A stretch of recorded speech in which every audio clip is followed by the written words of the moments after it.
Assalamu alaikum students. There are only 18 participants right now. We will just wait for a couple of more minutes.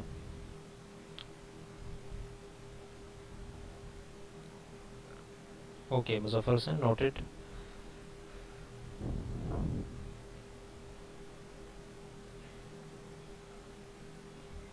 Eighteen participants हैं। आप 18 के 18 अगर मुझे verify करते हैं, आप सब तक मेरी स्क्रीन नज़र आ रही है और मेरी आवाज़ भी अगर आप तक क्लियरली आ रही है without any noise.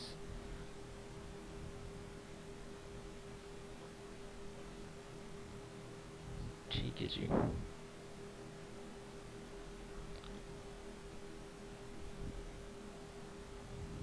Alright, thank you very much.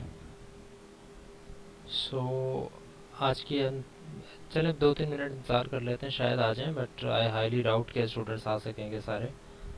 Obviously it's raining out there और इस वजह से काफ़ी इलेक्ट्रिसिटी के इश्यूज भी हैं।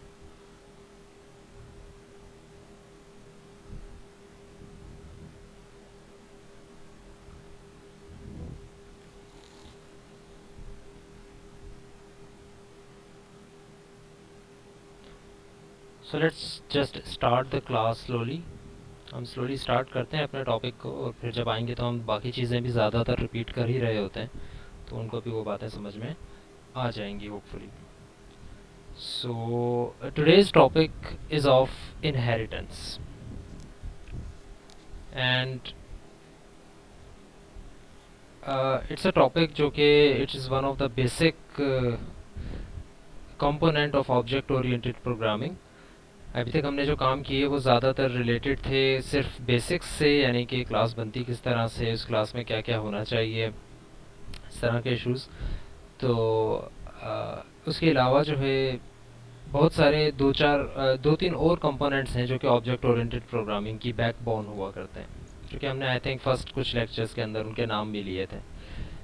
There was classes and objects, there was encapsulation, there was inheritance and there will be polymorphism. तो अभी हम इनहेरिटेंस के टॉपिक पर हैं। Encapsulation is just another way of saying that you are making an object of a class into another class.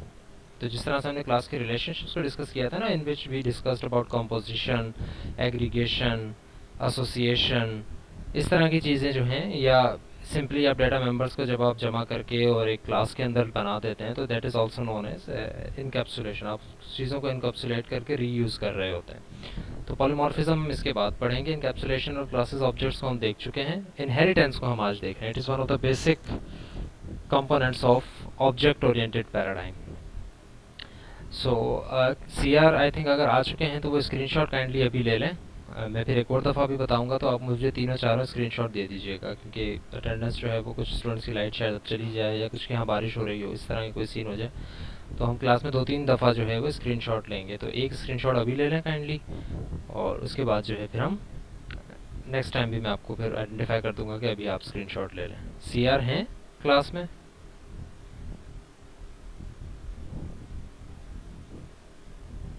सो मुजफ्फर हुसैन, आप ये काम कर लें काइंडली, आप स्क्रीनशॉट ले लें, और नेक्स्ट टाइम जो है वो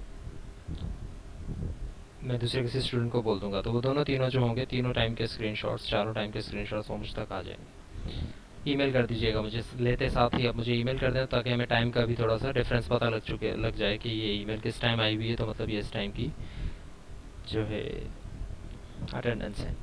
so moving on, inheritance. Inheritance का कंसेप्ट वही है जो कि आप एक रियल लाइफ में इनहेरिटेंस को आप समझते हैं। वही कंसेप्ट यहाँ पर भी है इनहेरिटेंस का। और वो कंसेप्ट कुछ इस तरह से है। अभी हम फिलहाल कुछ मिनट्स जो है वो सिर्फ कंसेप्ट के ऊपर आते हैं, फिर स्लाइड्स को आगे लेके चलेंगे, और अगर टाइम बचा तो फिर हम इसके ऊपर कोडिंग भी करेंगे। तो इनहेरिटेंस का कंसेप्ट कुछ इस तरह से है कि you want to inherit something from something. Inherit का मतलब ये है कि एक तरह से आप वो चीज़ें कॉपी करना चाह रहे हो दूसरे में। ठीक है, इनहेरिटेंस का मतलब वैसे लुग़वी मानों में अगर आप चले जाओ तो होता है विरासत, कि भाई आपको विरासत में क्या मिला है। जेनेटिक्स जो होती हैं वो आपको विरासत में मिलती हैं। For example, every person is different from another, लेकिन जो दो बहन भाई होंगे या जो दो भाई होंगे उनके अंदर कॉमन चीज़ें पाई जाएंगी, उनकी शक्ल सूरत में भी, उनकी नेचर में भी, फितरत में भी। वो कॉमन चीज़ें कहाँ से आती हैं? वो कॉमन चीज़ें उनके पेरेंट्स से आती हैं। तो एक तरह से हम ये कह सकते हैं कि हर एक इंसान के अंदर बहुत सारी क्वालिटीज़ इनहेरिट होके आती हैं अपने पेरेंट्स से। वो कुछ क्वालिटीज़ उसकी खुद होती हैं, राइट। कुछ क्वालिटीज़ वो खुद अपनी ज़िंदगी जीकर, अपनी जो है चीज़ें पढ़कर, एजुकेशन हासिल करके या मुख्तलिफ एक्सपीरियंसेस से अपने अंदर क्वालिटीज़ पैदा करता है।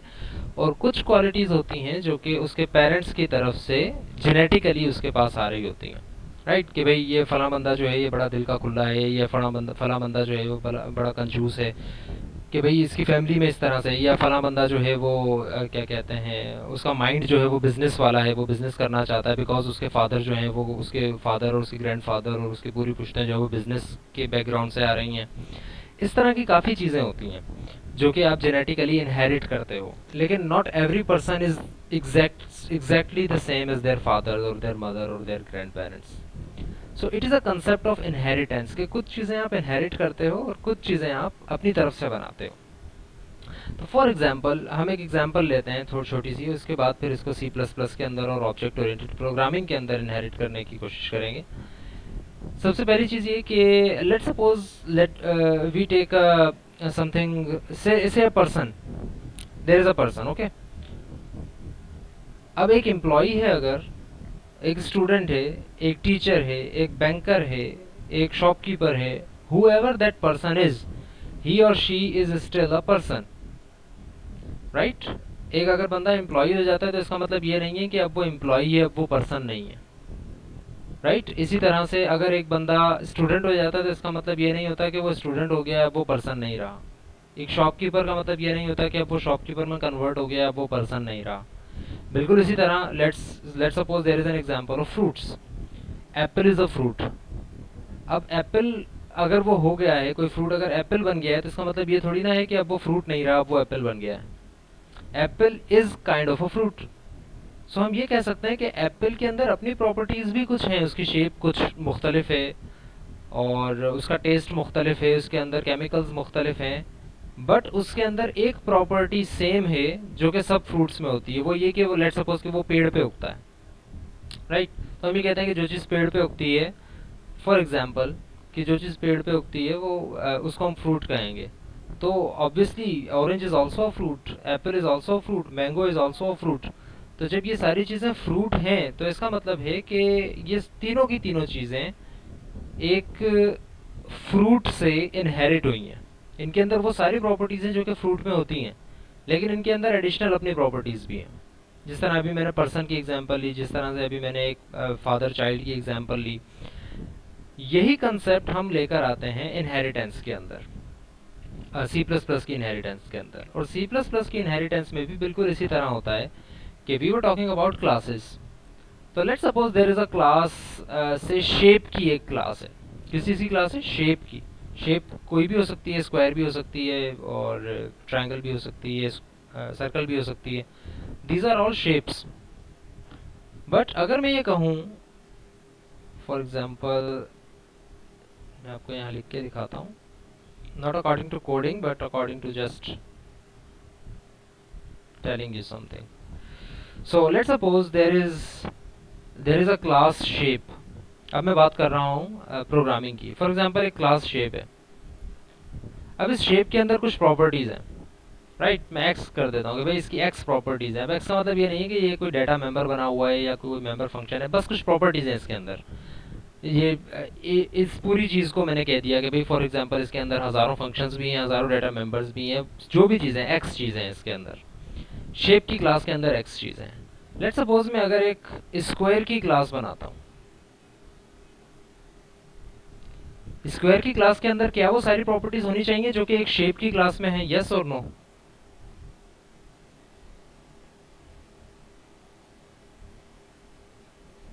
ऑब्वियसली मोहम्मद हमजा मुनीर कह रहे हैं कि सारी वो प्रॉपर्टीज नहीं होनी चाहिए, और शेख मोहम्मद हबीब सिद्दीकी भी ये कह रहे हैं। तो इज देयर एनी वे, आप इसको थोड़ा सा एलॉबरेट कर सकते हैं कि क्यों नहीं होनी चाहिए? क्या ऐसी चीज़ें हैं जो कि आपके जहन में आ रही हैं कि शेप में होती हैं वो और स्क्वायर में नहीं होती? Try to elaborate it. अगर नहीं कर सकते तो that's okay. I got your point कि आप कह रहे हैं कि हो सकता है ना हो। Try to elaborate it. मैं कंटिन्यू करता हूँ, आप लिखें उसको जो आप एलाबोरेट करना चाह रहे हैं, मैं आगे की बात करता हूँ। सो लेट्स सपोज वी से कि स्क्वायर के अंदर वो सारी प्रॉपर्टीज होनी चाहिए जो कि एक्स के अंदर है, शेप के अंदर है। लेट्स सपोज मैं कहता हूँ कि ये एक्स नहीं है, इसके अंदर सिर्फ एक प्रॉपर्टी है और वो है एरिया। एक फंक्शन है जो कि एरिया कैलकुलेट कर रहा है, दैट्स इट। या लेट्स सपोज एक फंक्शन है जो कि एरिया के बगैर इसकी बता रहा है कि क्या करते हैं, एरिया ही कर लें, चले एरिया, एरिया है int area.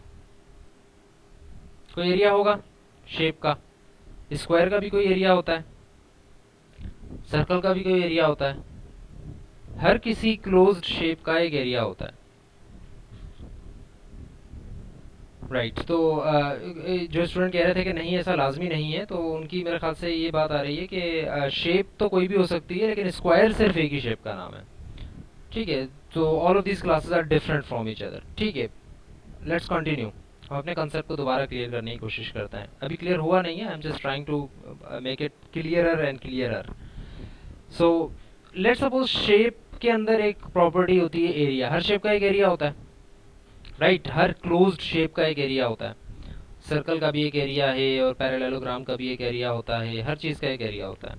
We are talking about 2D shapes, not 3D shapes. अगर 3D शेप होगा तो वॉल्यूम आ जाता है, सो उस बहस को छोड़ देते हैं। अब स्क्वायर में आते हैं, स्क्वायर में भी एरिया होगा स्क्वायर का ऑब्वियसली। तो मैं स्क्वायर के अंदर आके क्या कहता हूँ कि भाई स्क्वायर के अंदर एक एरिया है, डन, बात हो गई। अब लेट्स सपोज मैं एक और क्लास बनाता हूँ और उस क्लास का नाम देता हूँ सर्कल, सॉरी क्लास है ये, और इस क्लास के अंदर भी ऑब्वियसली सर्कल का भी एरिया होगा, राइट। अब मुझे बताएं कि स्क्वायर में क्या डिफरेंट चीज होगी जो कि सर्कल में नहीं होगी, या सर्कल में ऐसी क्या चीज होगी जो कि स्क्वायर में नहीं होगी। कोई भी एक इंटीजर मुझे बता दें। शेप्स के एग्जांपल लिए तो ओके, सर्कल के अंदर रेडियस होगा, गुड, एंड ऑब्वियसली रेडियस जो है वो उसके अंदर नहीं होगा स्क्वायर के अंदर। स्क्वायर के अंदर क्या होगा,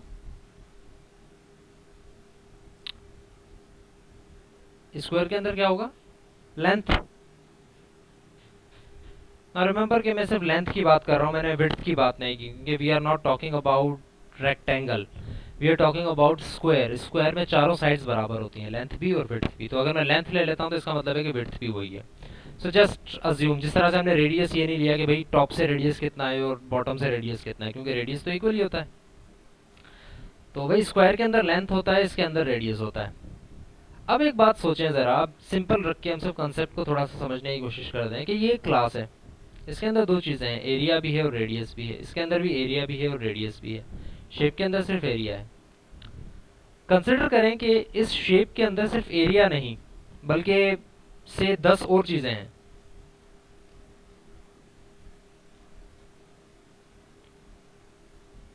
इन एक्स को मैं कह रहा हूँ कि ये 10 और वेरिएबल्स बने हुए हैं, लिस्ट बनी हुई है। अब अगर एक शेप के अंदर वो 10 चीज़ें होंगी तो ऑब्वियसली वो स्क्वायर के अंदर भी आएंगी 10 चीज़ें, यानी कि यहाँ पर भी वो 10 चीज़ें और हो जाएंगी, इसी तरह यहाँ पर भी वो 10 चीज़ें और हो जाएंगी,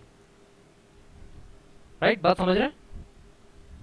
but if you see closely तो ये चीज़ें स्क्वायर को भी चाहिए, सर्कल को भी चाहिए, because these are the common properties of any shape. Square हो, रेक्टेंगल हो, पैरेललोग्राम हो, सर्कल हो, कोई भी शेप हो, उसकी कॉमन प्रॉपर्टीज ये हैं। Because this is a class shape, this is not related to only one कि भाई स्क्वायर शेप की क्लास है, नहीं, it is a shape class.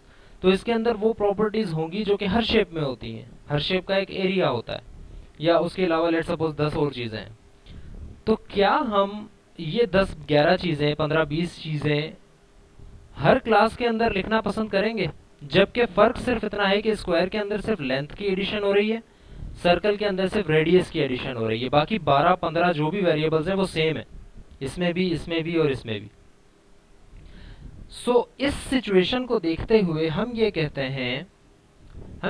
हैं कि जो स्क्वायर की क्लास है इसके अंदर वो सारी चीज़ें हैं जो कि एक शेप की क्लास में हैं।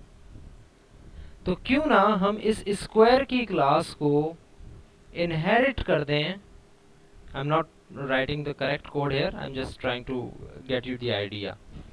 क्यों ना हम इस स्क्वायर की क्लास को इनहेरिट कर दें शेप से। इनहेरिट करने का मतलब ये होगा कि अब इस स्क्वायर की क्लास में वो सारी चीज़ें आ जाएंगी जो कि शेप की क्लास के अंदर हैं, और आपको वो चीज़ें लिखनी नहीं पड़ेंगी। इसी तरह मैं सर्कल की क्लास को भी इनहेरिट कर देता हूँ शेप की क्लास से, और इसमें मुझे वो सारी 15-20 चीज़ें नहीं लिखनी पड़ेंगी जो कि शेप की क्लास में लिखी जाती हैं, राइट। लेकिन शेप की क्लास में आपको सिर्फ एक दफ़ा वो 15-20 चीज़ें लिखनी पड़ेंगी जो कि हर एक शेप का हिस्सा है। इसी तरह एक और क्लास बनाते हैं हम, से रेक्टेंगल की क्लास बनाते हैं। ये चले फिलहाल रेक्टेंगल को छोड़ देते हैं, बस 2 क्लासों पे चलते हैं, उसके बाद आएंगे रेक्टेंगल पे। सो यहाँ तक बात क्लियर है? एनी क्वेश्चन, एनी क्यूरी अभी तक? अभी उस डिटेल में नहीं जाएगा कि सर ये प्राइवेट होगी या पब्लिक होगी, कैसे एक्सेस करेगा, क्या वो एक्सेस कर सकेगा या नहीं। अभी सिर्फ कंसेप्ट मुझे बताएं, क्लियर हुआ है? या कोई क्वेश्चन है तो मुझसे पूछ सकते हैं आप अभी।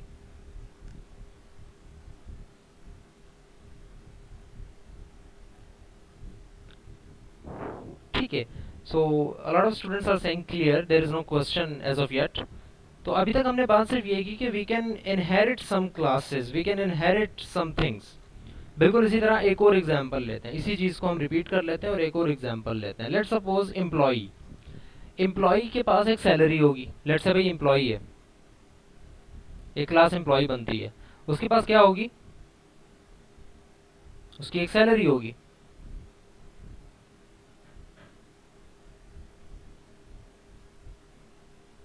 राइट। बिल्कुल इसी तरह let's suppose there is a student, और उस स्टूडेंट के पास से कोई स्टूडेंट आईडी होगी।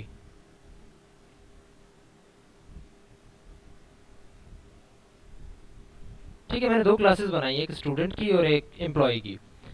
लेकिन अगर आप देखो तो एम्प्लॉय के पास से एम्प्लॉय का कोई नाम भी तो होगा, ठीक है, और स्टूडेंट का भी कोई नाम होगा। तो मैं एम्प्लॉय के अंदर भी नाम बना देता हूँ, स्ट्रिंग नेम ऑफ एम्प्लॉय। इसी तरह स्टूडेंट के अंदर भी मैं कहता हूँ कि string name of the student. इसी तरह एक और चीज़ भी बना लेते हैं जो कि से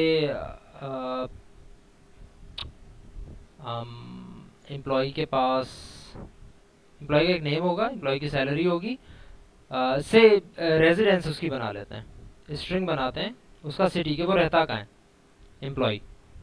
इसी तरह स्टूडेंट का भी हम बनाते हैं कि वो रहता कहाँ है। अब अगर आप इन दोनों क्लासेस को देखो, एम्प्लॉय और स्टूडेंट को, तो यू कैन आइडेंटिफाई कि there are some common things in employee and student, and those common things are not related to that person being a student or being an employee. For example, string name, string name जो employ का दिया हुआ है, क्या एक बंदे का नाम तभी होता है जब वो एक एम्प्लॉय बनता है? नहीं, एक बंदे का नाम तो उसकी पैदाइश से शुरू हो जाता है, यानी कि जैसे ही वो एक पर्सन है तो उस पर्सन का कोई नाम होगा। उसी तरह स्टूडेंट भी स्टूडेंट बनने के बाद उसका कोई नाम नहीं होता, बल्कि उसका नाम स्टार्टिंग से चला हुआ आ रहा होता है, यानी कि जैसे ही वो एक पर्सन बनता है उसका उसको एक नाम दे दिया जाता है। बिल्कुल इसी तरह वो किसी ना किसी जगह पर एग्जिस्ट कर रहा होगा, सिर्फ स्टूडेंट बनने के बाद उसकी एग्जिस्टेंस नहीं शुरू हुई। बिल्कुल इसी तरह एम्प्लॉय की अगर सिटी देखा जाए तो उस सिटी, जिस सिटी में वो एम्प्लॉय रह रहा है, वो सिटी में उसकी एग्जिस्टेंस एम्प्लॉय बनने के बाद नहीं हुई है, उस सिटी में उसकी एग्जिस्टेंस ऑलरेडी है, for example. But if you look at salary, तो सैलरी जो है वो एक एम्प्लॉय की ही होती है, वो स्टूडेंट की नहीं होती। इसी तरह अगर एक सैलरी को देखा जाए तो सैलरी इसकी जब ही स्टार्ट हुई होगी जब ये एम्प्लॉय बना होगा, बगैर एम्प्लॉय बने इसकी सैलरी स्टार्ट नहीं होती। इसी तरह स्टूडेंट आईडी इसको कब अलाउड हुई होगी? जब ये स्टूडेंट बना होगा। So what we will do, we will pick up these common things and we will write these common things into another class, common things, और इस क्लास को मैं नाम दे दूंगा से पर्सन का। और मैं क्या करूंगा, मैं अपनी वो सारी क्लासेस जिनको ये सारी चीजें चाहिए, मैं उनको इस क्लास से इनहेरिट कर दूंगा। Take a moment, take a few minutes to understand this concept. तब तक मेरे पास कुछ क्वेश्चंस हैं, मैं उनको रीड करके जवाब देने की कोशिश करता हूँ।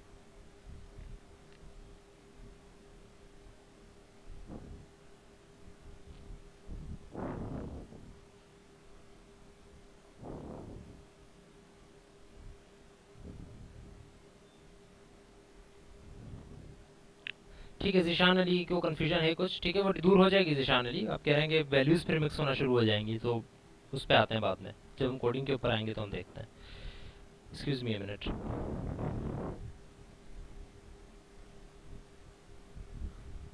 Alright, so I am talking about कि ज़ीशान अली पूछ रहे हैं कि वैल्यूज़ मिक्स हो जाएंगी, तो वैल्यूज़ मिक्स नहीं होंगी इंशाल्लाह। हम इस पर बात करते हैं कुछ देर में कि वैल्यूज़ किस तरह से इसकी डिटेल्ड की जाएंगी।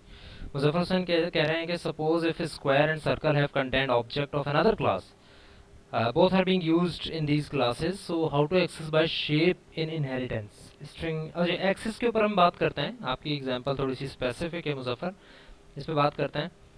बट ये है कि एक्सेस के ऊपर हम अभी तक नहीं आए कि कैसे एक्सेस करेगा और कैसे उसकी एक चीज़ को उठाकर वो एक्सेस करेगा, although it's a good question, इसके ऊपर भी आते हैं।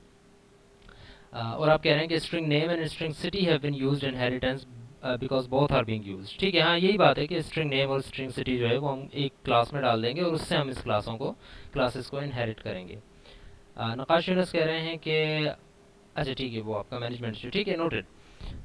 सो अभी तक हमने ये बात की कि क्यों ना हम एक क्लास बनाएं और उससे इनहेरिट कर दें उन क्लासेस को जिनको वो सारी कॉमन चीज़ें चाहिए। अब है ये बात कि अगर आप एम्प्लॉय का एक ऑब्जेक्ट बनाएंगे, एम्प्लॉय का, मैं मेन में लेट सपोज एक एम्प्लॉय का ऑब्जेक्ट बनाता हूँ,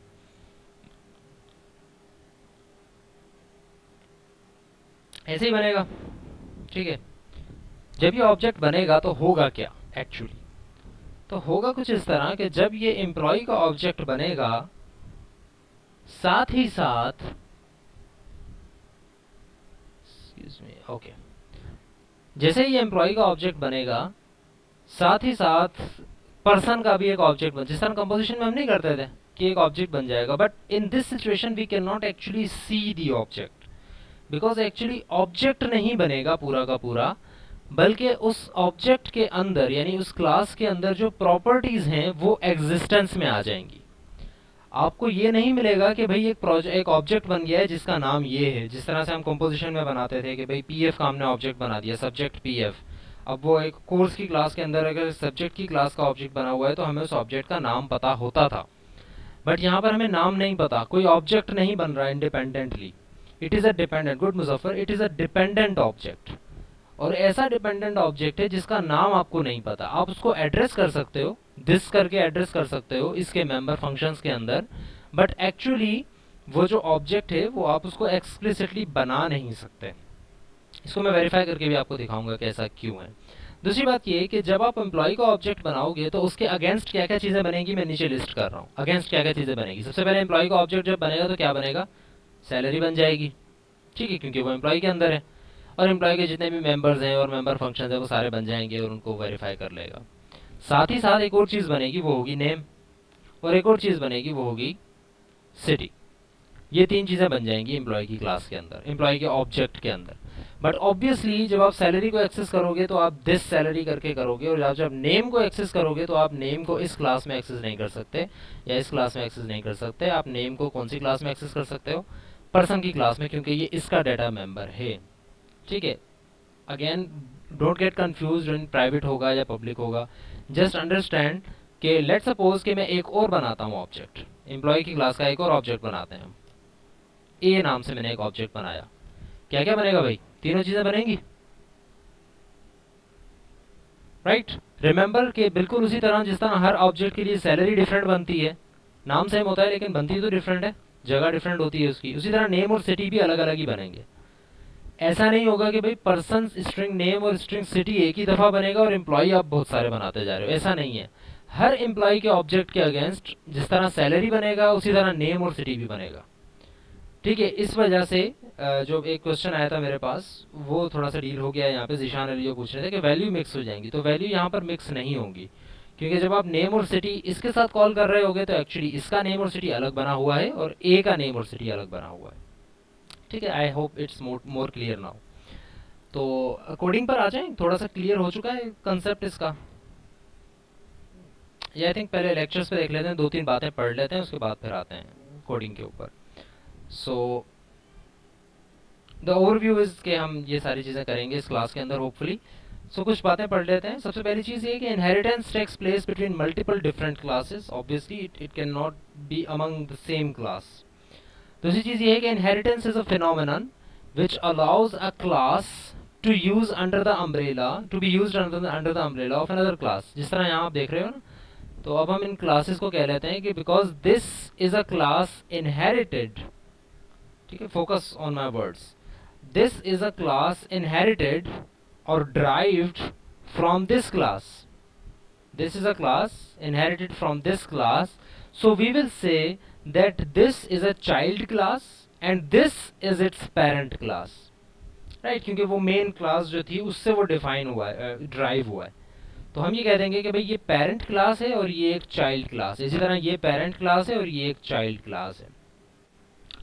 सो इस चीज़ को मैंने रेफर किया हुआ है काफ़ी जगह स्लाइड्स में। Inheritance allows a strict relationship between a classes data members and a member function. तो ये जो रिलेशनशिप हो जाता है ये क्लासेस के डाटा मेंबर्स और मेंबर फंक्शंस के दरमियान होता है। आप इस चीज़ को बिल्कुल भी कंफ्यूज नहीं कीजिएगा जो हमने इससे पहले चीज़ें पढ़ी हैं, यानी कि कॉम्पोजिशन, एग्रीगेशन और एसोसिएशन, बिकॉज उसके अंदर डिफरेंट ऑब्जेक्ट बनते थे। अगर आपको याद हो तो कंपोजिशन के अंदर नाम से अलग ऑब्जेक्ट बनता था, एग्रीगेशन के अंदर पॉइंटर बनता था, एसोसिएशन के अंदर पॉइंटर बनता था और एक डायनामिक ऑब्जेक्ट बनता था। ये सारी चीज़ें अलग हैं। इनहेरिटेंस का concept it is a whole new umbrella और इसके अंदर रिलेशनशिप बिटवीन क्लास होता है, क्लासेस के दरमियान रिलेशनशिप हो जाता है। सिर्फ ऑब्जेक्ट नहीं बन रहे होते दूसरे क्लासेस के स्टैटिकली, बल्कि क्लास के डाटा मेंबर्स, क्लास के मेंबर्स, मेंबर फंक्शंस, ये सारे मैनिपुलेट हो रहे होते हैं। सो आखिरी बात पढ़ते हैं कि inheritance allows one classes data, parent class का जो डाटा होता है, to be accessed and used in another class without having to make an object of parents class explicitly, जो कि हम कंपोजिशन में बनाते थे। तो हम एक्सप्लिसिटली उस ऑब्जेक्ट को डिफाइन नहीं कर रहे होंगे, लेकिन फिर भी उसके डाटा मेंबर्स को एक्सेस कर रहे होंगे, जिस तरह से अभी हमने देखा। So a class is said to be derived from a class. हम ये कहेंगे कि क्लास ड्राइव की गई है, यानी कि इनहेरिट की गई है। The derived class can be referred to as child class, while the class it is derived from is actually called a parent class. A child class can access all the data of its parent class. Bracket में लिखा हुआ है under a few checks. उन checks के ऊपर अभी हम बात करते हैं थोड़ी देर में। So a child class usually have access to more data altogether than its parent class. अगर आप थोड़ी सी देर के लिए अगर ये सोचें तो यूजुअली ऐसा ही होता है कि जो चाइल्ड क्लास होती है उसके पास ज़्यादा डेटा होता है पेरेंट क्लास से। पेरेंट क्लास के पास अगर ये दो चीज़ें हैं तो चाइल्ड क्लास के पास एक्चुअली तीन चीज़ें हैं।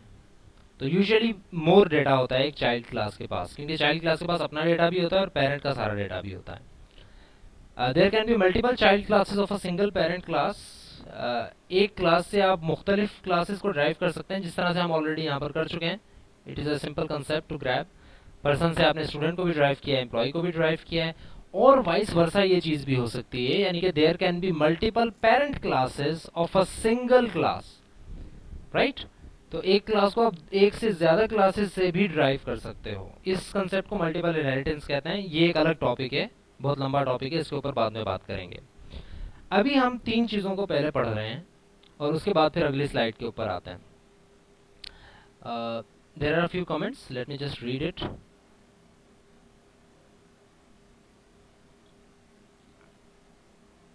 ओके, स्पेसिफिक क्लासेस एड्रेस है।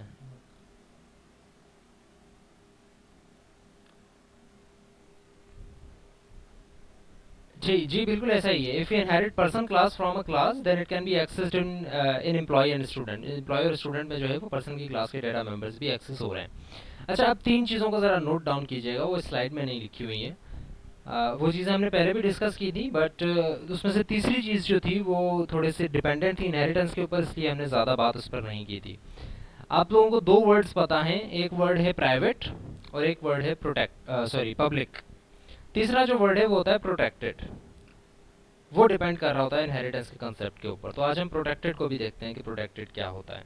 प्राइवेट का हमें पता है ऑलरेडी, जब भी कोई डाटा मेंबर प्राइवेट होता है तो उस डाटा मेंबर को सिर्फ उस क्लास के अंदर उस क्लास के मेंबर फंक्शंस एक्सेस कर सकते हैं, दैट्स इट। उसके बाद उसकी कोई क्लास एक्सेस नहीं कर सकती। पब्लिक की अगर बात की जाए तो एनीथिंग कैन एक्सेस, जो उस प्रोजेक्ट में है वो हर फाइल उसको एक्सेस कर सकती है, इंक्लूडिंग कि उस फाइल के अंदर आपने वो चीज़ इंक्लूड की हुई हो। तो उस फाइल में चाहे आप क्लास में हो, क्लास से बाहर हो, मेन फंक्शन में हो, उसकी सीपीपी में हो, कहीं पर भी हो, आप उसके पब्लिक डाटा मेंबर्स को हर जगह एक्सेस कर सकते हैं। तीसरी चीज होती है protected data members. Protected data members ऐसे डेटा मेंबर्स होते हैं जो कि एक्चुअली प्राइवेट होते हैं।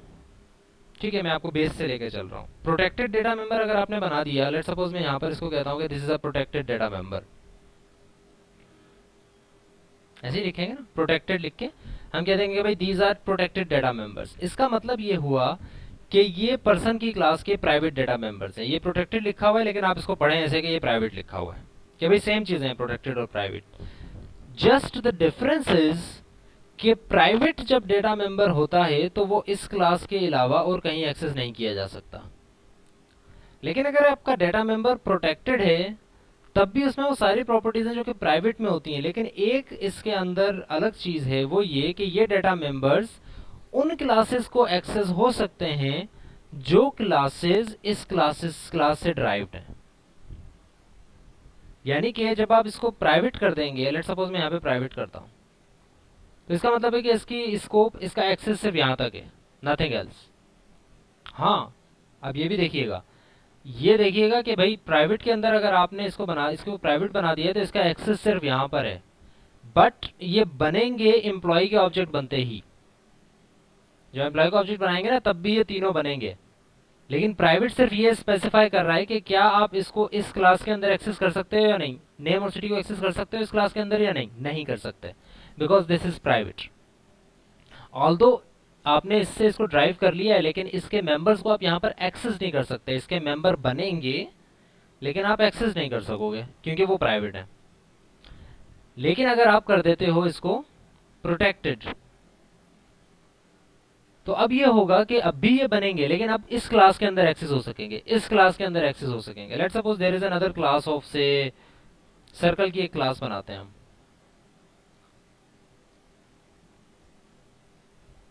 इस क्लास के अंदर ये दोनों चीजें एक्सेस नहीं हो सकेंगी। क्यों? क्योंकि ये प्राइवेट है, नहीं, ये तो प्रोटेक्टेड है। लेकिन इस वजह से, क्योंकि ये प्राइवेट नहीं है, ये प्रोटेक्टेड है। प्रोटेक्टेड का मतलब ये है कि ये या तो सिर्फ इस क्लास में एक्सेस हो सकता है या इससे इनहेरिट हुई हुई क्लासेस में एक्सेस हो सकता है, दैट्स इट। कोई तीसरी क्लास में एक्सेस नहीं हो सकता। सर्कल इसको कब एक्सेस कर सकता है? जब ये पब्लिक हो।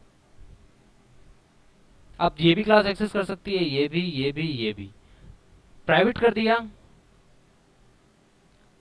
सिर्फ पर्सन की क्लास एक्सेस कर सकती है। ऑल्दो बनेंगे ये अब भी, इन क्लासेस में भी बनेंगे, लेकिन एक्सेस सिर्फ यहीं से होंगे। और अगर आप इसको कर देते हैं प्रोटेक्टेड, तो सिर्फ ये इस क्लास में, इस क्लास में और इस क्लास में एक्सेसिबल है, सर्कल की क्लास में एक्सेसिबल नहीं है। Clear?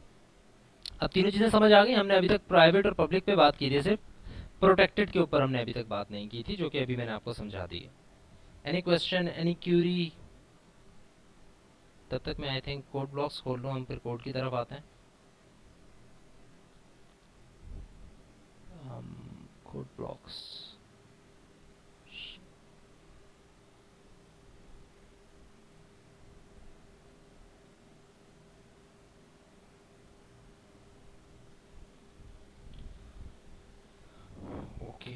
I don't know why that is the issue. Voice lag कर रही है। ठीक है, कोई इशू नहीं है। बाकी स्टूडेंट्स को आई थिंक सही आ रही है वॉइस, और लेक्चर रिकॉर्ड भी हो रहा है तो उसमें वॉइस लैग का कोई इशू नहीं होगा इंशाल्लाह। बाद में भी इसको देख सकते हैं।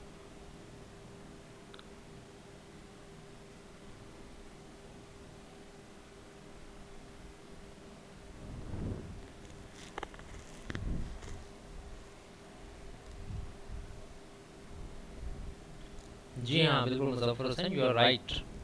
पर्सन की क्लास के मेंबर्स अगर प्रोटेक्टेड हैं तो वो आप दूसरी क्लासेस में एक्सेस नहीं कर सकते, लेकिन आप गेटर सेटर्स को अगर पब्लिक कर दें तो आप उसे यूज़ कर सकते हैं, जिस तरह से हम करते हुए आए हैं पिछली क्लासेस से।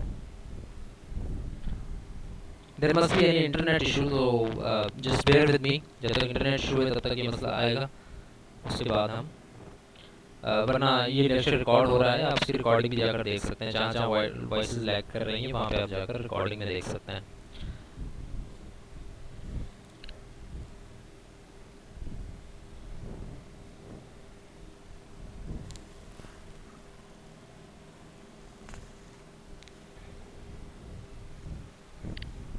स्मार्टफोन, ठीक है। So code blocks I think open हो गया। हम एक क्लास बनाते हैं, नई क्लास बनाते हैं। सिंपल शेप वाली एग्जांपल लेना शुरू करते हैं हम, और फिर उस पर बात करते हैं।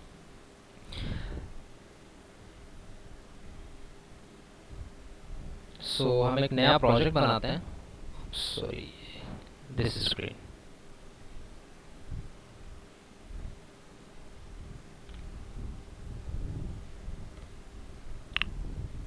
console application, go. Next, inheritance, section CDE.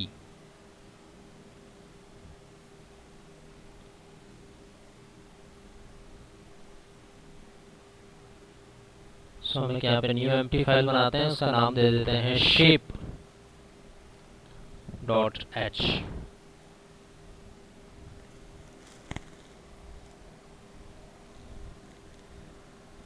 सहमत? यस. अगर आप कैटर सेटर नहीं बनाते हैं, प्रोटेक्टेड मेंबर्स को आप एक्सेस कर सकते हैं. प्रोटेक्टेड को आप ऐसे समझें कि डिराइव्ड क्लासेस के लिए protected is just like public, तो वो उनको डायरेक्टली एक्सेस कर सकता है. तो हम shape.h में जाते हैं, हम एक क्लास बनाते हैं. we will keep it nice and simple इंशाल्लाह. so private रखे हम कुछ मेंबर्स बनाते हैं.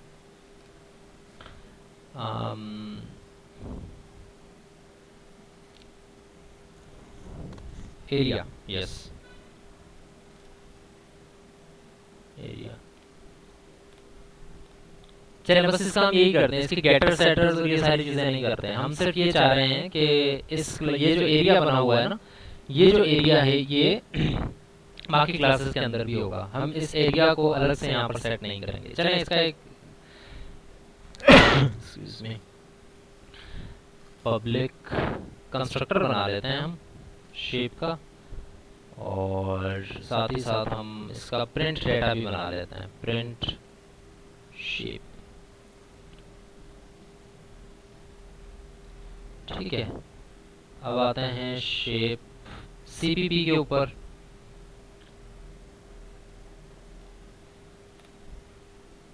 राइट, इसमें सबसे पहले तो हम करेंगे hash include iostream, hash include what, shape.h, using namespace std, sorry not main. ये दो फंक्शंस हमने यहाँ पर डिफाइन करने हैं. चले हम कहते हैं शेप का कंस्ट्रक्टर है पहले, इसके अंदर कुछ भी नहीं कर रहे हैं हम. और इसी तरह शेप का एक फंक्शन है print shape. So print shape में हम प्रिंट करवा देते हैं कि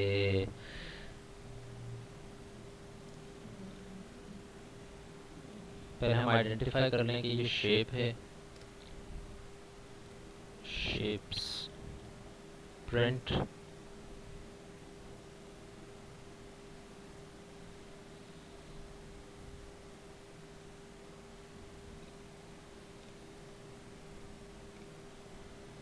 और इसमें हम एरिया प्रिंट करवा लेते हैं. एरिया इज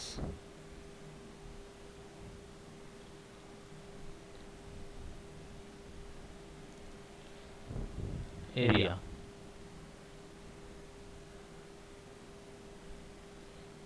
डिटेक्ट क्यों नहीं कर रहा, कोई एरर आ रहा है. नॉनदलेस मैंने कुछ बोला ही नहीं है. अभी मेरी आवाज़ क्यों आ रही है? आप आपसे देखते रहें स्क्रीन पे, जब तक मैं बोलूँगा तब तक आवाज़ ही आने लग जाएगी इंशाल्लाह.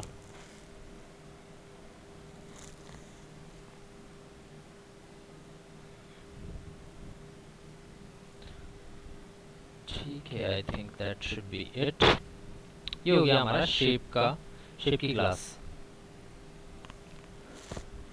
मेन में आके एक दफ़ा शेप की क्लास का ऑब्जेक्ट बनाकर भी देख लेते हैं, ताकि हमें क्लियर हो जाए कि शेप की क्लास एटलीस्ट सही है, कोई सिंटैक्स एरर इस तरह का कोई एरर ना हो. shape.h इंक्लूड कर दिया हमने. शेप का एक ऑब्जेक्ट बनाया obj. चलिए ऐसा करते हैं, इसके कंस्ट्रक्टर के अंदर इसके एरिया को दे देते हैं, एरिया इक्वल्स टू 100. obj बनाया और obj डॉट प्रिंट शेप हम जब कॉल करेंगे तो क्या प्रिंट होगा, होपफुली कोई एरर नहीं आना चाहिए. Okay, there is an error, shape no declaration of print shape की कोई डिक्लेरेशन नहीं है. क्यों भाई? Okay, void, sorry I missed the wide.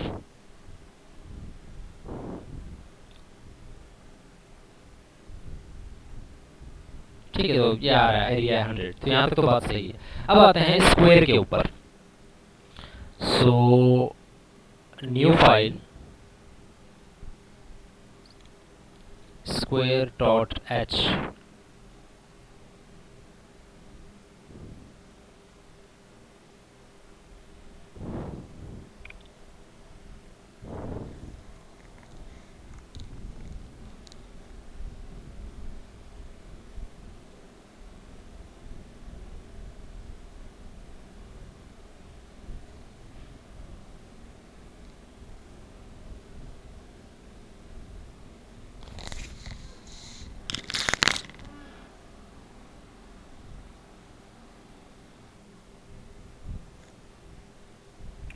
Okay class, आवाज़ आ रही है अब तक मेरी? अब I was waiting to be made host so that I could like unmute myself and share the screen.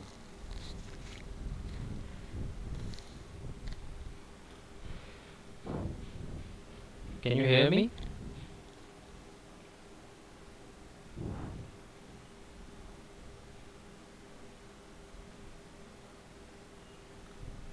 ठीक है, so let's continue from the same thing that we left in.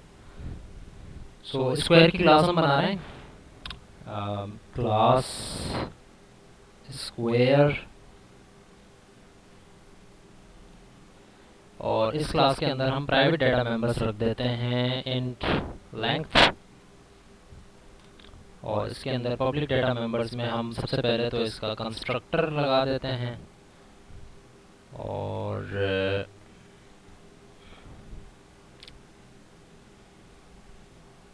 इसी तरह एक सेटर लगा देते हैं wide set length,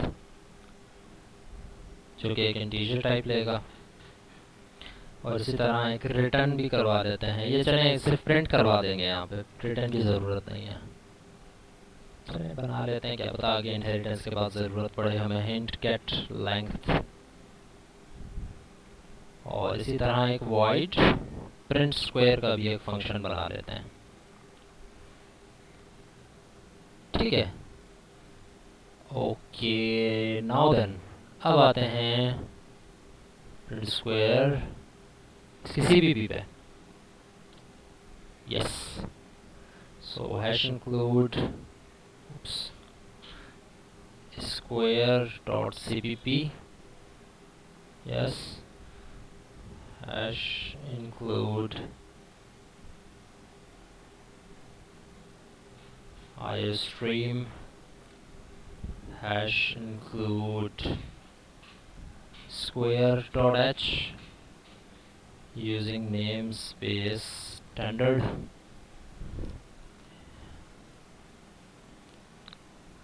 int main, sorry not main. Square में हमने क्या क्या बनाया है? एक तो स्क्वायर का कंस्ट्रक्टर बनाया है, आई थिंक हमने default constructor. It should not be doing anything. फिर हमने एक सेटर बनाया है एल, जो कि क्या करेगा, लेंथ इक्वल्स टू एल कर देगा. इसी तरह इंटीजर स्क्वायर के अंदर एक गेट लेंथ बनाया है हमने, जो कि क्या करेगा, रिटर्न करेगा लेंथ. और साथ ही साथ एक और फंक्शन भी हमने बनाया है प्रिंट का. सो ये क्या करेगा, अच्छा इसको भी हम बिल्कुल उसी तरह बनाने की कोशिश करते हैं जिस तरह हमने शेप का बनाया है. सो हम ये कहते हैं squares data,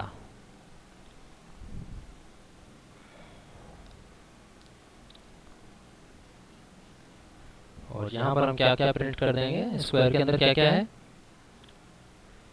just one thing I think, length. Length is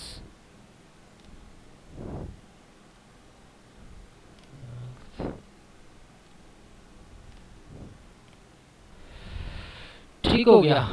so अब हम अगर देखें तो शेप हमारा सही चल रहा था, स्क्वायर की सिर्फ हमने एक क्लास ऐड किया। रिमेंबर कि अभी हमने कोई इनहेरिटेंस नहीं की है अभी तक हमने कोई इनहेरिटेंस नहीं की है। सो अब आते हैं मेन पे हम, और शेप का ऑब्जेक्ट चल रहा है सही से।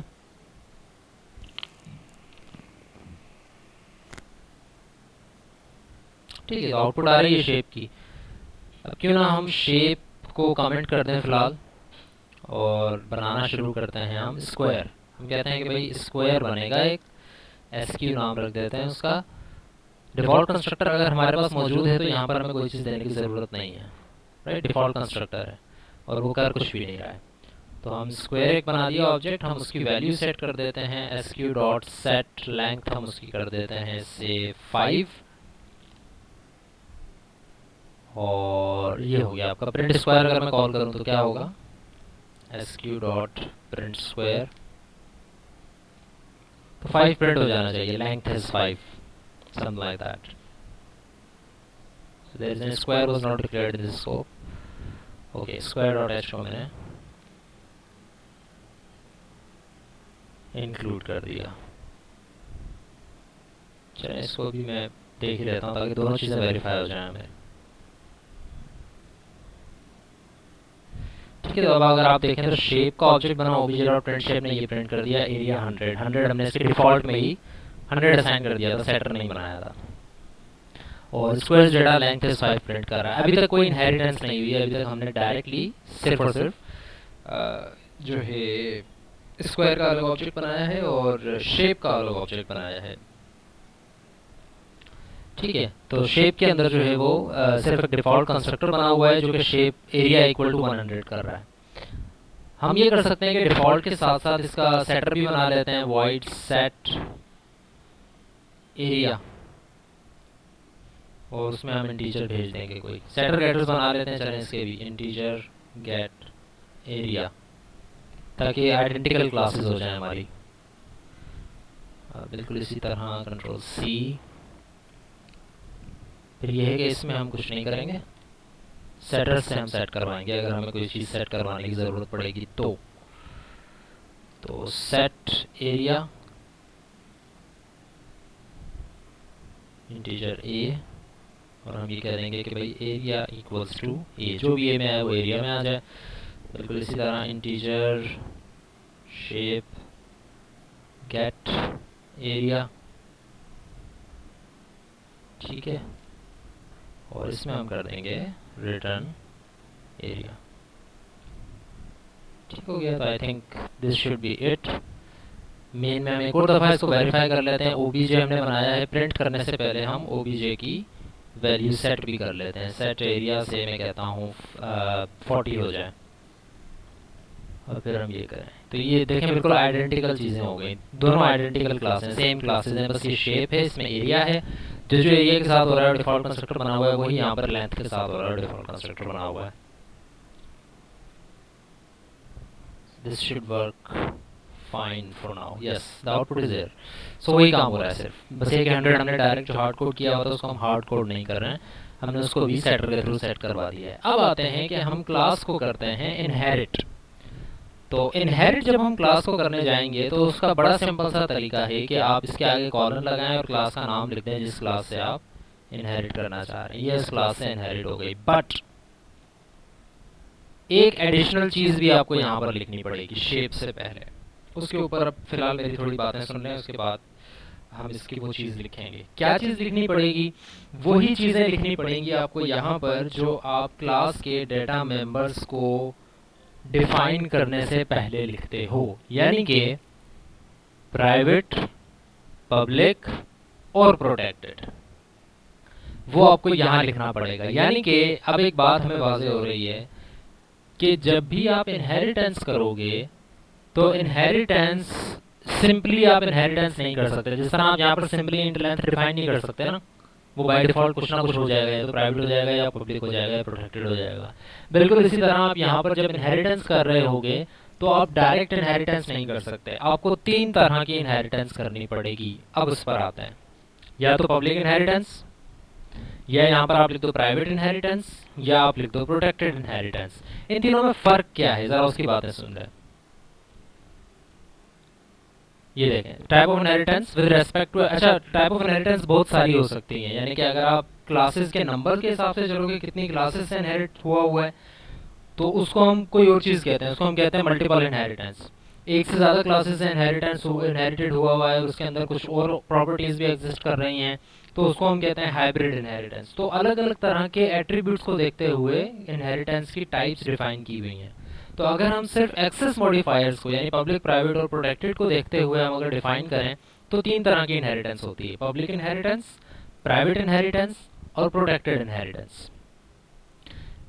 प्राइवेट इनहेरिटेंस या पब्लिक इनहेरिटेंस में होता क्या है, थोड़ी सी कंफ्यूजिंग चीज़ें हैं लेकिन मैं भी आपको क्लियर करके भी दिखाऊंगा कि क्या चीज़ें होती हैं। अगर आप कोई क्लास, फॉर एग्जांपल एक क्लास जिस तरह यहाँ पर हमारी क्लास स्क्वायर है और पब्लिक शेप से ड्राइव है वो, अगर आप किसी क्लास से पब्लिकली करते हो ना inherit, when a class is publicly inherit from its parent, तो ये तीन चीज़ें होंगी।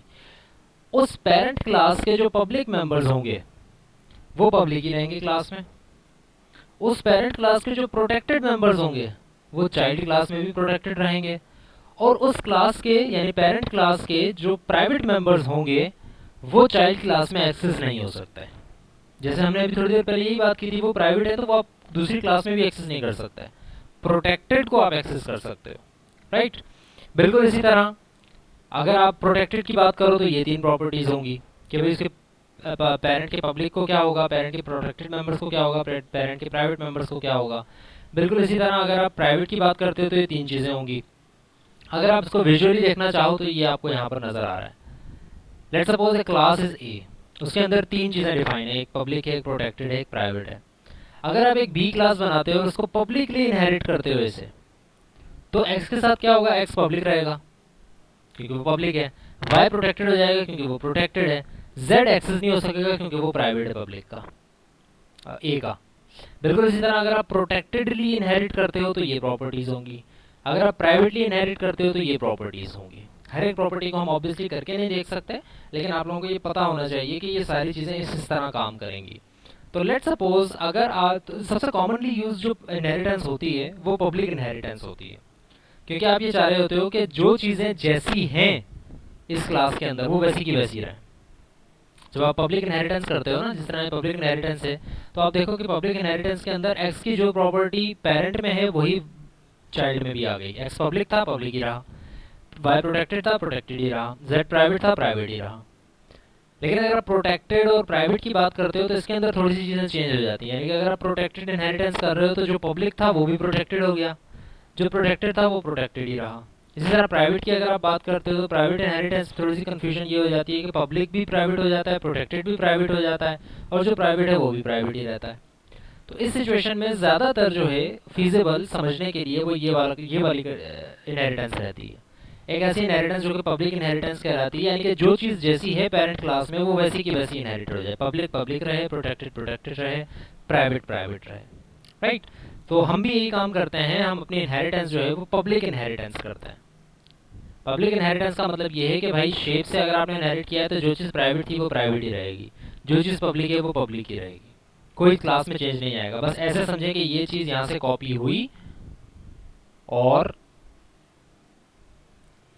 यहाँ पर आ गई आपकी क्लास के अंदर, स्क्वायर की क्लास के अंदर ये सारी चीज़ें भी आ गई, ये तो थी, ये सारी चीज़ें भी आ गई। ऑब्वियसली ये चीज़ हम ऐसे लिख नहीं सकते, बट इसको ऐसे ही समझेंगे आपकी क्लास के अंदर वो चीज़ें आ गई, कि अब वो सारी चीज़ें जो कि यहाँ पर जिस तरह भी लिखी हुई हैं वो वैसी की वैसी आके अब इस क्लास के अंदर भी एक्सेस होना शुरू हो गई।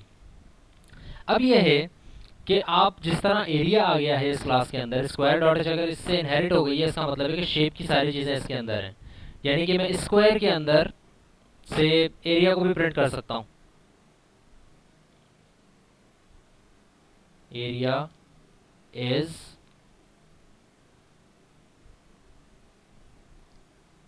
एरिया।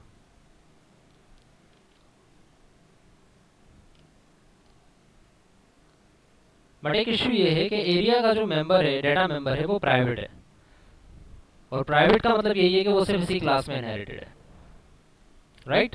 तो जब इसी क्लास में है, इसी क्लास के अंदर एक्सेसिबल है, अगर ये इसी क्लास में है तो इस एरिया को एक्सेस करने के लिए मुझे गेटर का इस्तेमाल करना पड़ेगा यहाँ पे।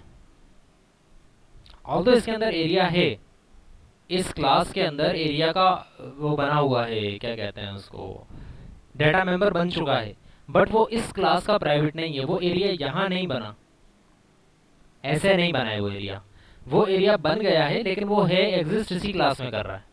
तो इसको एक्सेस करने के लिए मुझे गेट एरिया यूज करना पड़ेगा, बिल्कुल इसी तरह जिस तरह अभी मैंने थोड़ी देर पहले आपको यहाँ पर बताया कि अगर कोई चीज़ प्राइवेट है, प्राइवेट इंट जेड जो है, अगर आप पब्लिकली इनहेरिट कर भी दो तब भी जेड एक्सेसिबल नहीं होगा बी में। तो यहाँ पर भी इसी तरह है कि आपको वो एरिया एक्सेस नहीं हो सकता, आपको गेटर का इस्तेमाल करना पड़ेगा। तो गेट एरिया जब आप करोगे तो आपके पास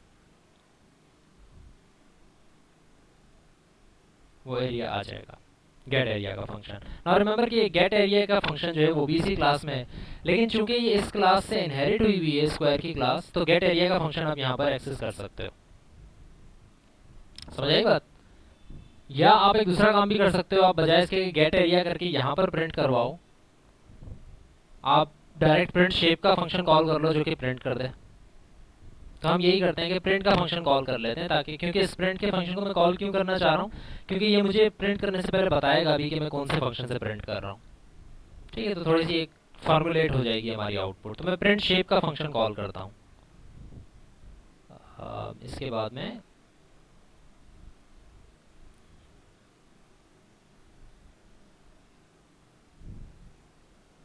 प्रिंट शेप का फंक्शन कॉल कर रहा हूँ, राइट। सो अब मेन में हम आते हैं, और मेन के अंदर हम शेप का ऑब्जेक्ट नहीं बनाते, हम सिर्फ स्क्वायर का ऑब्जेक्ट बनाते हैं, उसकी लेंथ सेट करते हैं और प्रिंट स्क्वायर कर देते हैं। लेट्स सी क्या प्रिंट होता है, या कोई एरर आता है maybe. Okay, alright. So ये एरर आपके पास भी कॉमनली आएगा। इस एरर को समझ लें कि ये एरर क्या बता रहा है। ये एरर ये बता रहा है कि भाई इससे पहले कोई क्लास नेम होना चाहिए। तो शेप क्लास नेम ही है ना, लेकिन क्लास नेम कोई आइडेंटिफाई इसलिए नहीं कर रहा क्योंकि मैंने यहाँ पर hash include shape dot H नहीं किया। अब एक दो चीज़ें हैं जो कि आप लोगों ने समझनी है, सिर्फ उसकी कोई वजह ऐसी कोई ख़ास नहीं है, थोड़ी सी कंफ्यूजिंग होगी वो चीज़। वो ये कि शेप डॉट एच यहाँ पर इंक्लूड हो गया, इस वजह से इसको ये भी पता लग गया। अब अगर मैं चलाता हूँ तो एक और एरर आएगा, देखना। ठीक है, वो ये कि रीडेफिनेशन ऑफ क्लास शेप, कि भाई इसको आपने दोबारा डिफाइन कर दिया। क्यों डिफाइन किया है दोबारा? आप मेरे साथ अगर आप रहेंगे, आपका दिमाग कोड पर है, तो आपको बात समझ में आएगी कि अगर आप यहाँ पर मेन में देखो तो मेन में क्या ऐड हुआ, shape dot H, square dot H. Shape dot H जब एंटर हुआ मेन में तो ये सारी फाइल आ गई, यानी कि शेप डिफाइन हो गया, दैट्स इट। फिर आप कर रहे हो स्क्वायर डॉट एच इंक्लूड। जब आप स्क्वायर डॉट एच इंक्लूड करते हो तो शेप डॉट एच दोबारा इंक्लूड हो जाता है। ठीक है, सो इस चीज़ से बचने के लिए हम मेन के अंदर शेप डॉट एच को अलग से इंक्लूड नहीं करवाएंगे। हम ये कहेंगे कि जब स्क्वायर डॉट एच इंक्लूड हो रहा है तो जैसे ही स्क्वायर इंक्लूड होता है उसका पहला स्टेटमेंट यही है कि शेप डॉट एच को इंक्लूड करो। तो इसका मतलब ये है कि यहाँ पर स्क्वायर भी आ गया, यहाँ पर शेप भी आ गया, तो हमें यहाँ पर दोनों चीज़ें लिखने की ज़रूरत नहीं है। I think this should be it, the output should be here. अब आप देखें ये आ गया आपके पास output. Length is 5, squares data, square का ऑब्जेक्ट बना, sq डॉट सेट लेंथ 5 हो गई, यानी कि ये फंक्शन कॉल हुआ, भाई लेंथ इक्वल टू एल हो गया, 5 हो गई लेंथ। और फिर आपने प्रिंट स्क्वायर जब कॉल किया, तो प्रिंट स्क्वायर को जरा गौर से देखें। जब प्रिंट स्क्वायर कॉल हुआ, सबसे पहले क्या प्रिंट हुआ कि भाई स्क्वायर्स डेटा प्रिंट हो गया, लेंथ प्रिंट हो गया, लेंथ इज 5 जो कि अभी हमने सेट की थी। फिर आता है शेप्स प्रिंट, यानी कि ये फंक्शन जब कॉल हुआ प्रिंट शेप, इसमें हम गए प्रिंट शेप में शेप्स प्रिंट हुआ, और एरिया इक्वल टू 16 हो गया। एरिया किसके बराबर हो गया? एरिया के बराबर। अब इस एरिया की जो आपके पास वैल्यू आ रही है वो वैल्यू आपने कहीं सेट नहीं की, रिमेंबर। ये जो वैल्यू आ रही है ये एक डमी वैल्यू है, ये वैल्यू कुछ भी हो सकती है, ये हमने सेट नहीं की कहीं पर भी सेट नहीं की। हाउ अबाउट कि हम यहाँ पर इसकी वैल्यू भी सेट करें। प्रिंट शेप, जो ये एरिया है, ये इस एरिया की क्या वैल्यू होनी चाहिए? प्रिंट शेप जो कर रहा है एरिया की वैल्यू हमने सेट नहीं की, वो 16 दे रहा है वैल्यू, हमने वैल्यू सेट नहीं की, लेकिन वो फिर भी 16 दे रहा है। ये 16 एक डमी वैल्यू है, एक गार्बेज वैल्यू है। सो अगर मैं चाहूँ कि इस एरिया की वैल्यू सेट करूँ, तो उस एरिया की वैल्यू सेट करने के लिए मैं सिंपल सा एक काम करूँगा, वो ये, कहाँ गया, कि इस फंक्शन के अंदर, चले इसी फंक्शन में मैं कर दूं सेट, या कहीं और सेट करें, फिलहाल इसी फंक्शन में मैं कर देता हूं ताकि कंफ्यूजन ना हो। मैं क्या कहता हूं, मैं कहता हूं कि एरिया, सेट एरिया, क्योंकि एरिया को मैं डायरेक्टली एक्सेस नहीं कर सकता, it is a private member, तो मैं सेट एरिया को यूज कर एक्सेस करूंगा, बिल्कुल उसी तरह जिस तरह प्रिंट शेप एक्सेस हो गया था यहाँ से खुद ब खुद, इसी तरह मैं सेट एरिया को भी एक्सेस कर सकता हूँ। तो मैं सेट एरिया को जब एक्सेस करूंगा, मैं कह दूंगा कि भाई सेट एरिया 45 सेट कर दो। जब एरिया 45 सेट हो जाएगा और जब प्रिंट शेप होगा तो एक्चुअली क्या प्रिंट हो जाएगा, एरिया 45। क्लियर? कोई इशू यहाँ तक? Any issue? आस्क मी, क्योंकि अभी मैं आपको आपसे पूछता हूँ कि अब मुझे एक और चीज़ ऐड करनी है इसमें, वो कैसे होगी।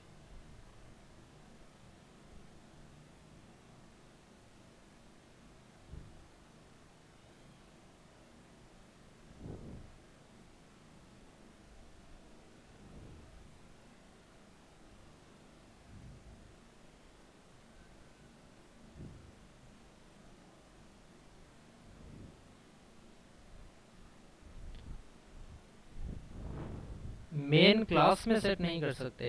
I didn't get your question. हाँ, एरिया को हम मेन क्लास में भी सेट कर सकते हैं, लेकिन उसमें पता है क्या इशू होगा? यही एक क्या कहते हैं उसको, खूबसूरती है इनहेरिटेंस की। अगर आप देखें यहाँ पर तो ये मेंबर फंक्शंस है सेट एरिया और प्रिंट शेप।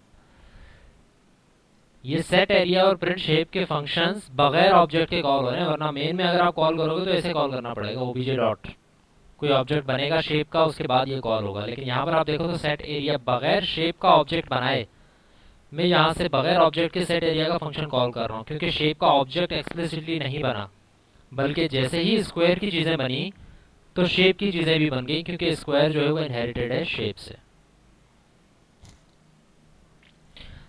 चलें अब ये काम करते हैं कि यहाँ पर मैं ये नहीं चाह रहा कि 45 सेट हो जाए एरिया, एरिया सेट हो जैसे लेंथ सेट हो जाए।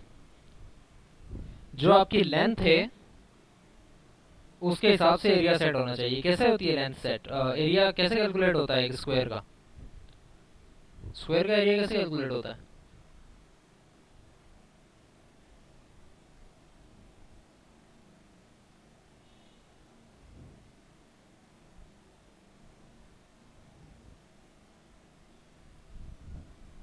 How do you calculate the area of a square? लिख कर बता दें।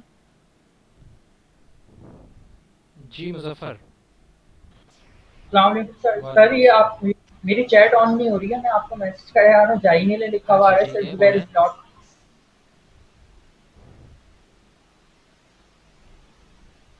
ठीक है बोलें, आपको कोई क्वेश्चन है तो अभी बोल दें। आपके पास माइक है।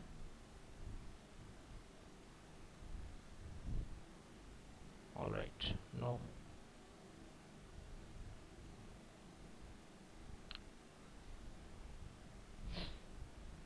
आप रिकॉर्डेड लेक्चर देख सकते हैं उसामा, मैं दोबारा रिपीट नहीं करूंगा, रिकॉर्डेड लेक्चर देख लीजिएगा। भाई एरिया कैसे कैलकुलेट करते हैं विद लेंथ? कौन बताएगा?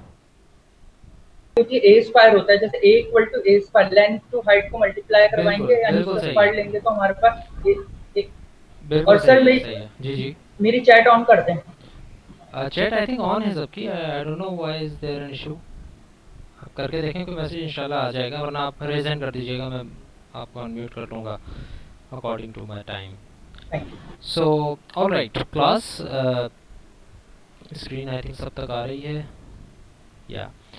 सो हम ये चाह रहे हैं कि यहाँ पर जो एरिया सेट हो वो इसकी लेंथ का स्क्वायर हो जाए, वो इसका एरिया होता है, और जो लेंथ स्क्वायर होता है वो एक्चुअली स्क्वायर का एरिया होता है। तो यहाँ पर हम 45 देने के बजाय हम ये करेंगे कि क्या किस चीज़ से सेट हो जाए length, length multiply by length से। सो आप जो सेट एरिया करो वो लेंथ इंटू लेंथ हो जाए और वो एरिया सेट हो जाए। सो अगर आप इसको प्रिंट करके देखो, so you will see that if your length is 5 then your area is 25। जैसे ही मैं लेंथ चेंज करूंगा यहाँ से 5 के बजाय से मैं 9 कर देता हूँ, तो the area would be 81, because आपने जो एरिया सेट किया है वो लेंथ इनटू लेंथ कर दिया है, और उस हिसाब से आपका एरिया 81 हो जाएगा। तो ये हमने अभी क्लास को एक को इनहेरिट किया है, यूजिंग शेप क्लास। अब हम एक और काम करते हैं, वो ये कि लेट्स सपोज, चलें इस लेक्चर को अभी फ़िलहाल यहीं तक रखते हैं, क्वेश्चंस भी मैं लूँगा फ़िलहाल, लेकिन रैप अप करने के लिए मैं आपको ये बताता चलूँ कि नेक्स्ट क्लास के अंदर हम इसी इनहेरिटेंस के कंसेप्ट को और इलाबोरेट करेंगे और एक्सटेंड करेंगे, और हम ये करेंगे कि एक क्लास एक से ज़्यादा से इनहेरिट कैसे होती है, मल्टीपल क्लासेस एक ही जगह से इनहेरिट कैसे होती हैं, और सबसे बड़ी चीज़ कि एक क्लास के फंक्शंस को हम किस तरह से मैनिपुलेट कर सकते हैं यूजिंग इनहेरिटेंस। जिस तरह यहाँ आपने अपने सेट एरिया के फंक्शन को कॉल किया, और इसी तरह लेट्स सपोज सेट एरिया जो आपने यहाँ पर किया है, हाउ अबाउट मैं उसका भी एक फंक्शन बना दूँ, कहाँ गया, लेंथ इनटू लेंथ। मैं आपको सिर्फ अभी वर्बली बता रहा हूँ कि करेंगे क्या हम नेक्स्ट क्लास में या उससे नेक्स्ट क्लासेस में, वो ये कि लेट्स सपोज एक स्क्वायर का तो एरिया आपको पता है कि लेंथ इनटू लेंथ होता है। How about the area of a circle, how about the area of a rectangle, how about the area of say a parallelogram, how about the area of a triangle। सबके formula अलग अलग हैं, तो हर किसी के print square में जब मैं सारी क्लासें लिखूंगा तो हर किसी के प्रिंट स्क्वायर में जाके मैं यहाँ पर चेंज करता रहूँगा, लेंथ इनटू लेंथ, किसी में लिखूंगा रेडियस इनटू सर्कमफेरेंस, किसी में कुछ लिखूंगा, किसी में कुछ लिखूंगा। तो हाउ अबाउट मैं इनके लिए भी एक फंक्शन बना दूँ कि भाई कैलकुलेट एरिया, और जो वो चीज़ रिटर्न करेगा वो मैं सेट एरिया में सेट करा दूँ। कैलकुलेट करने के लिए हर क्लास का स्क्वायर का कैलकुलेशन अलग होगा, सर्कल का कैलकुलेशन अलग होगा, पैरेललोग्राम की कैलकुलेशन अलग होगी, इस तरह हर एक चीज़ की कैलकुलेशन अलग अलग की जाएगी। तो इस चीज़ को डील करने के लिए आपको एक ही फंक्शन की मुख्तलिफ डेफिनेशंस लिखनी पड़ेंगी, और ये कंसेप्ट हो जाएगा फंक्शन ओवरलोडिंग का, राइट। सो जो फंक्शन ओवरलोडिंग का कंसेप्ट है इसको भी हम देखेंगे कि इनहेरिटेड क्लास के अंदर फंक्शंस किस तरह से ओवरलोड होते हैं, एंड सो फोर्थ। अब मेरे पास 10 मिनट हैं, I am ready to take your questions. आप चाहे बोलना चाहें या लिखना चाहें मुझे ज़रा बता दें अगर कोई क्वेश्चंस हैं तो, और होने चाहिए, आई होप कि क्वेश्चंस होंगे, क्योंकि अगर क्वेश्चंस नहीं होंगे तो फिर ये बात नेक्स्ट क्लास में हमें और इशू होगा, वो क्वेश्चंस फिर नेक्स्ट क्लास में आना शुरू हो जाएंगे। Okay, yes Moiz. अस्सलाम वालेकुम वालेकुम अस्सलाम। सर। मेरा सर कोड ब्लॉक्स में मसला आ रहा है। कोड ब्लॉक्स आपने जो मिन जी डब्ल्यू करके डाउनलोड करवाया था मैंने वहां से भी इंस्टॉल कर लिया मगर मेरा चल नहीं रहा। अच्छा, तो ऐसा करें आप जो, और सर डेव सी, जी जी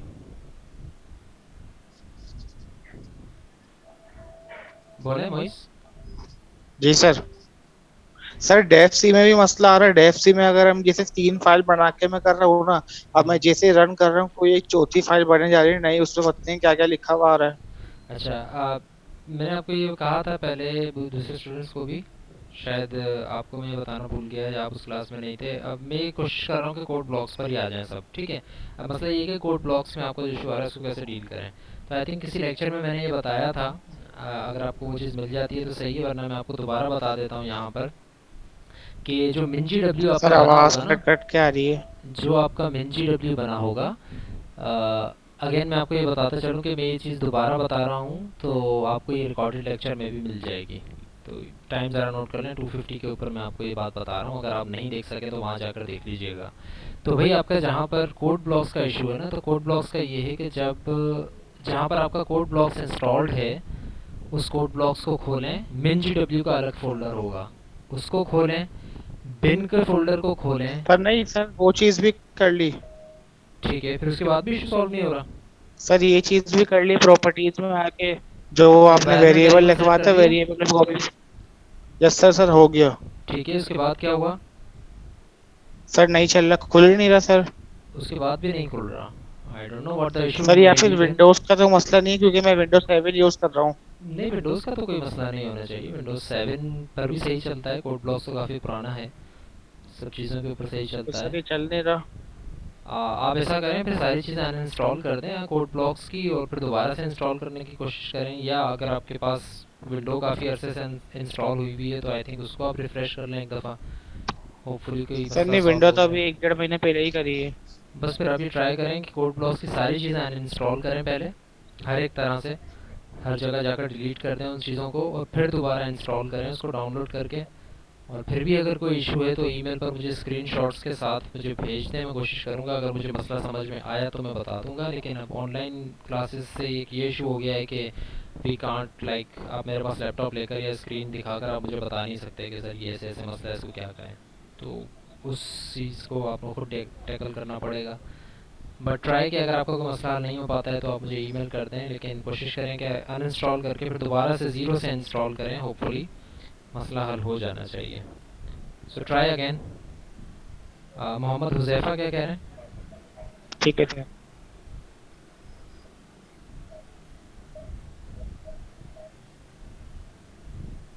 मोहम्मद हुज़ैफ़ा, ओके। मोहम्मद हुज़ैफ़ा के आगे रोल नंबर नहीं लिखा हुआ, काइंडली रोल नंबर से आएँ, जितने भी लोग हैं रोल नंबर अपना लिख कर आएँ। उसके अलावा आपको जो है वो जगह नहीं मिल सकती क्लास में बोलने की। एक दफ़ा हो चुका है मेरे साथ लास्ट क्लास में, आई अनम्यूटेड अ गाय और उसने कोई अजीब सा क्वेश्चन मेरे से कर लिया because he was not among the class. Hafsa Ahmed कुछ कहना चाह रही हैं? जी हफ्सा। सर मैं पूछ रही हूँ कि आपने अभी स्टार्टिंग में बताया था कि ऑब्जेक्ट को जो है हम चाइल्ड क्लास के ऑपरेटर, वो दिस ऑपरेटर से हम एक्सेस करते हैं, तो सर आप उसका कोड करवाएंगे? ऑब्जेक्ट, सॉरी दोबारा पूछिएगा क्वेश्चन। सर आपने तो स्टार्टिंग में बताया था कि हम दिस ऑपरेटर यूज करके हम ऑब्जेक्ट एक्सेस करेंगे चाइल्ड क्लास का, जी जी। तो वो मैं पूछी थी कि आप उसका कोड करवाएंगे हमें? अच्छा हाँ हाँ सही, उसका उसका कोड अलग से करवाने की ज़रूरत नहीं है, मैं अभी आपको बता देता हूँ कि क्या है। It is a simple phenomenon yes sir. और वो कुछ इस तरह से है यस सर, प्लीज कि आप जैसे यहाँ पर आ रहे हैं ना, क्या कोई म्यूट हुआ है? म्यूट नहीं हुआ है। There was a disturbance. Anyways, so होगा ये कि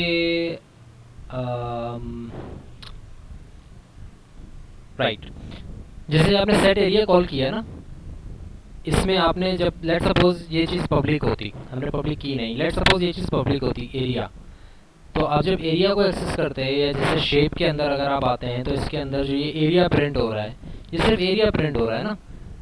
ये अगर आप यहाँ से देखें, जब हमने यहाँ से प्रिंट शेप की फंक्शन को कॉल किया तो ये वाला फंक्शन कॉल हो गया प्रिंट शेप का, और यहाँ पर एरिया के साथ एरिया प्रिंट हो गया। ये जो एरिया प्रिंट हुआ है ये बेसिकली दिस एरिया प्रिंट हुआ है। यही चीज़ मैं आपको कह रहा था कि हम इस फंक्शन की जितनी भी चीज़ें, इस क्लास पेरेंट क्लास की जितनी भी चीज़ें एरिया, इसको हम डायरेक्टली एक्सेस करेंगे। दिस के साथ भी हम कर सकते हैं, लेकिन कहीं पर हमें एरिया को एक्सेस करने के लिए या इनके फंक्शंस को एक्सेस करने के लिए ये नहीं लिखना पड़ेगा जिस तरह से हम मेन में करते थे। क्यों नहीं लिखना पड़ेगा? क्योंकि हमने अलग से ऑब्जेक्ट नहीं बनाया, और जब हमने अलग से ऑब्जेक्ट नहीं बनाया तो इसका मतलब ये है कि आप इनके फंक्शंस को डायरेक्टली एक्सेस कर सकते हैं without any explicitly defined object. तो जब ऐसा नहीं है तो मैं यही कह रहा था कि अगर आप यहाँ पर डायरेक्टली इसको कॉल कर रहे हैं तो यहाँ पर भी इसको डायरेक्टली कॉल कर सकते हैं। आपके पास किसी ऑब्जेक्ट का नेम नहीं होगा। हाँ, आप ये कर सकते हैं कि आप दिस लिख कर लें, आप उसको एड्रेस कर सकते हैं, लेकिन आप उस ऑब्जेक्ट का नाम नहीं ले सकते क्योंकि वो ऑब्जेक्ट आपने अलग से नहीं बनाया। ये बात मैंने की थी। Any other question? We still got 5 minutes. Kindly जो है अटेंडेंस के लिए सीआर जो है वो स्नैपशॉट लेके मुझे एक और दफ़ा ईमेल कर दें आप। हो जाए तो मुझे चैट रूम में डन लिख कर भी बता दें।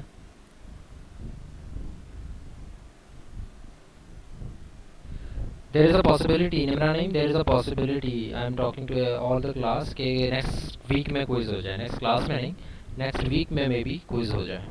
तो इस वीक तो हमारा क्विज नहीं हो रहा, नेक्स्ट वीक में there is a strong possibility कि क्विज हो जाए, and there is a strong possibility कि आपको नेक्स्ट असाइनमेंट भी मिल जाए। Mohammad Hamdan Ali ji, no, okay, there was a misunderstanding I guess. Alright class, so अभी हम क्लास की फिनिशिंग की तरफ जाते हैं। कोई क्वेश्चन अगर आएगा तो मैं उसका जवाब देता हूँ। कि हमने ये कहा कि इनहेरिटेंस किस तरह से काम करती है। अभी हमने बहुत सिंपल रखा है अपने कोड को, हमने किसी फंक्शन को ओवरराइड नहीं किया, हमने किसी फंक्शन की डिक्लेरेशन की डेफिनेशन चेंज नहीं की किसी क्लास में, हमने किसी डाटा मेंबर की स्कोप को चेंज नहीं किया, एक्सेस को चेंज नहीं किया, हमने इनहेरिटेंस भी पब्लिक की है, प्राइवेट नहीं की है। हमने बहुत सिंपल रखा है क्लास को, और हमने सिर्फ एक क्लास को एक क्लास से इनहेरिट किया है। इस तरह अगर आप यहाँ पर देखें, सॉरी, इसको अगर आप देखें तो हमने सिर्फ ये आधा काम किया है अभी तक, यहाँ से लेके यहाँ तक का, कि हमने एक क्लास बनाई, पर्सन की डेट ऑफ बर्थ थी, जिस तरह एरिया था आपकी इस शेप का, और स्क्वायर के साथ उसका लेंथ भी आ गई, टीचर के साथ टीचर आईडी भी है। जब टीचर होगा तो उसकी टीचर आईडी भी होगी, उसकी डेट ऑफ बर्थ भी होगी। इस तरह स्टूडेंट होगा तो उसकी एक स्टूडेंट आईडी भी होगी, उसकी डेट ऑफ बर्थ भी होगी। तो इसको हम विजुअली इस तरह से लिखते हैं कि class inherits these two classes, reverse arrow करके हम करते हैं कि भाई ये क्लास इनहेरिट हुई है इससे, ये क्लास इनहेरिट हुई है इससे। तो अभी हमने सिर्फ इसका आधा काम किया है कि हमने एक क्लास इनहेरिट की है इससे। अब हम करेंगे ये नेक्स्ट क्लास के अंदर, हम एक और क्लास को भी इनहेरिट करेंगे इससे, देखेंगे उससे क्या क्या फ़र्क पड़ सकता है। फिर इस क्लास के मेंबर फंक्शंस को हम ओवरराइड करने की कोशिश करेंगे, फंक्शन ओवरराइडिंग।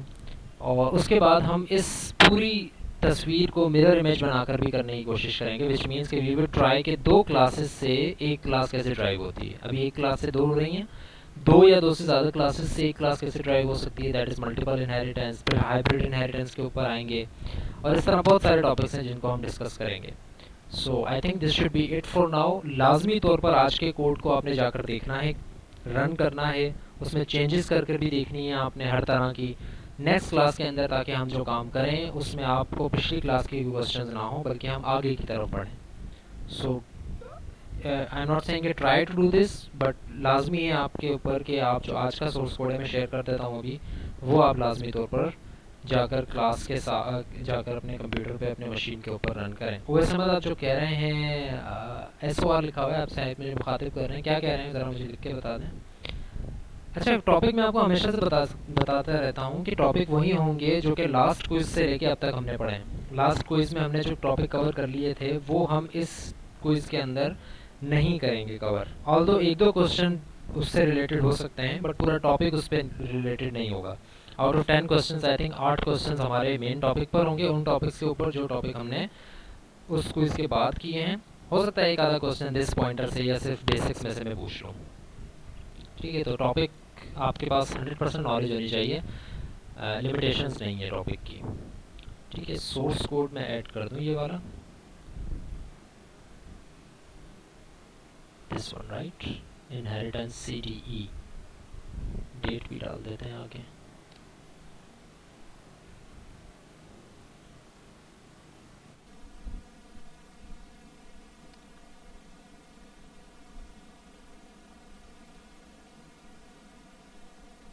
July 8th।